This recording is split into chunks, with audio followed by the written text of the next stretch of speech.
বর্তমান সময়ে জনপ্রিয় রোমান্টিক জুটি মুশফিকুর ফারহান কেয়া পায়েল।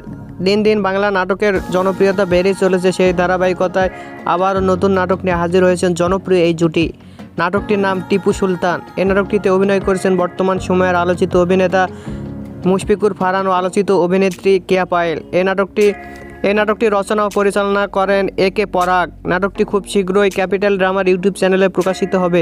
আপনারা দেখতে চাইলে অবশ্যই ক্যাপিটাল ড্রামার ইউটিউব চ্যানেলে চোখ রাখুন এবং নিয়মিত নতুন নতুন নাটকের আপডেট পেতে হলে অবশ্যই চ্যানেলটিকে সাবস্ক্রাইব করে রাখুন। পরবর্তী ভিডিওর জন্য অপেক্ষা করুন।